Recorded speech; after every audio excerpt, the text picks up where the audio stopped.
کیا آپ کو جو کچھ اللہ نے عطا کیا ہے اگر ایک لمحے کے لیے بھی آپ کو لگتا ہے کہ اس میں آپ کی محنت اور کمال ہے تو جناب سمجھ لیجیے یہ ایروگنس ہے۔ ہم بات کریں گے آج ایروگنس پہ۔ ایروگنس کیا ہے؟ ایروگنس میں آپ دوسرے کی خوبی کو بھی تسلیم کرتے ہیں لیکن اس کو اپنے سے کمتر ضرور سمجھتے ہیں۔ خود پسندی یا اپنے آپ کو اچھا سمجھنا۔ فرمان باری تعالیٰ ہے فَلَا تُزَكُّوا أَنفُسَكُمْ وَأَعْلَمُ بِمَنِ اتَّقَىٰ۔ اپنے آپ کو نیک ظاہر نہ کرو، اللہ ہی بہتر جانتا ہے کہ کون پرہیزگار ہے۔ وَلَا تَمْشِ فِي الْأَرْضِ مَرَحًا، زمین پر اکڑ کر نہ چلو، بے شک اللہ کسی غرور کرنے والے اور اکڑنے والے کو پسند نہیں کرتا۔ ایروگنس کا معنی آدمی کا اپنے آپ کی کسی کمال یا خوبی کو اپنی طرف سے سمجھنا، اللہ کی طرف سے عنایت کردہ چیز کو فراموش کر دینا یا اپنے آپ کو اس کا مستحق سمجھنا، جس کے نتیجے میں انسان بجائے اللہ کا شکر گزار بننے کے وہ اپنے آپ پر ہی صرف پراؤڈ فیل کرتا ہے، اور یہی وہ روحانی بیماری ہے جس میں ہم میں بہت سے لوگ مبتلا ہو جاتے ہیں۔ ایروگنس جس کا مطلب عجب ہے، خود پسندی ہے، سیلف کریڈٹ ہے، میں نے ہی کیا، جو بھی ہوں میں اپنی محنت کے بلبوتے پر ہوں، کمال کو اپنی طرف سے سمجھنا اور یہ بھول جانا کہ یہ نعمت رب کی دی ہوئی ہے اور یہ کسی بھی وقت وہ چھین سکتا ہے۔ ایروگنس سے مراد اگر زندگی میں کوئی کامیابی ملی بھی ہے تو میں اس کو اپنے کریڈٹ میں ڈالوں اور اس بات کو بھول جاؤں کہ یہ نعمت جو اللہ نے مجھے دی ہے یہ کسی بھی وقت چھن سکتی ہے۔ The first level of arrogance is کہ انسان کامیابی کا کریڈٹ اپنے آپ کو دے، صرف اپنے آپ کو نہ دے بلکہ وہ اس کامیابی کو اپنا حق سمجھنا شروع کر دے۔ جب بھی ہم کامیابی کا کریڈٹ اپنے آپ کو دیتے ہیں تو اس کے نتیجے میں ہم اپنے اللہ کے فضل کو بھول جاتے ہیں، تو گویا ہمارے ذہنوں سے اللہ کے فضل کا تصور غائب ہو جاتا ہے۔ اور جب ہم کسی کامیابی کو اپنا واقعی طور پر حق سمجھتے ہیں، اللہ کے فضل کا ایک ذہنی خیال تو ہوتا ہے لیکن اس کی شکر گزاری پیدا نہیں ہوتی، جس کے نتیجے میں ایک مسلمان ہونے کی حیثیت سے یہ عقیدہ رکھنا کہ جو کچھ مجھے ملا ہے یہ اللہ کی طرف سے ہے اور یہ وہ مجھ سے لے بھی سکتا ہے، یہ خیال اگر ہمارے اعمال میں زندہ نہ ہو تو اس کے نتیجے میں انسان اپنے آپ کو کل کہتا ہے، یعنی کہ وہ اپنے آپ کو منفرد کہتا ہے، یونیک کہتا ہے کہ میں نے ہی کیا اور میں نے ہی کیا۔ ایروگنس کی ایک دوسری سٹیج یہ ہوتی ہے کہ انسان یہ سمجھتا تو ہے کہ یہ کرم ہے اس رب کا، لیکن دل ہی دل میں اس کا خیال آتا ہے حق تو ویسے بھی میرا ہی بنتا تھا۔ دوسری طرف وہ یہ سوچتا ہے اگر یہ حق مجھے نہ ملا ہوتا تو گویا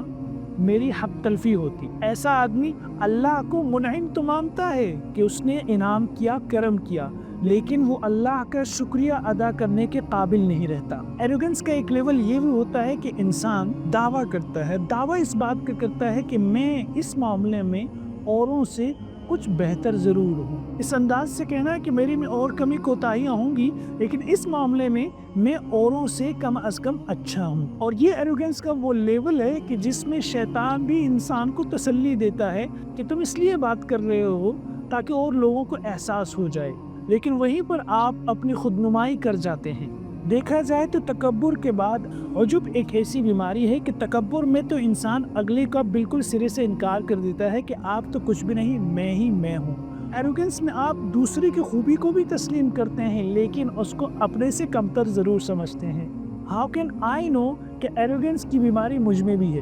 دوسروں کی تعریف ایسے کرنا کہ جیسے کوئی اپنے استاد کی تعریف کر رہا ہے یا کوئی اپنی شاگرد کی تعریف کرتا ہے، مقصد اس میں صرف یہی ہوتا ہے کہ مجھے بھی لوگ اپریشیٹ کریں۔ اپنے کام کو کمال کے ساتھ ایسے دکھانا کہ آپ اپنے آپ کو منفرد ثابت کرنے میں کامیاب ہو جائیں، اور اپنی خوبیوں میں ایسے منہمک ہو جانا یہ جو میرا پیشن ہے یہ اللہ کی دین نہیں ہے، یہ اللہ کی طرف سے نہیں ہے نعوذ باللہ، بلکہ یہ میں نے اپنی محنت سے حاصل کیا ہے۔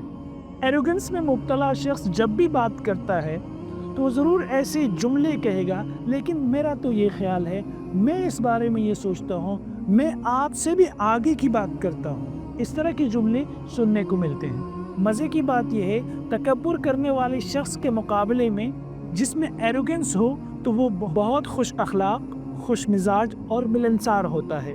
ایروگنس چونکہ اسپرچول ڈیزیزز میں سے ایک ڈیزیز ہے اور اس کا علاج تبھی ممکن ہے کہ ہم اپنے روزمرہ کے معمولات میں 2 رکعت نماز رب کے حضور ایسی ضرور پڑھیں کہ اس میں ہم دعا کریں کہ اللہ اس بیماری میں ہوں میں مبتلا، اس سے چھٹکارا نصیب فرما۔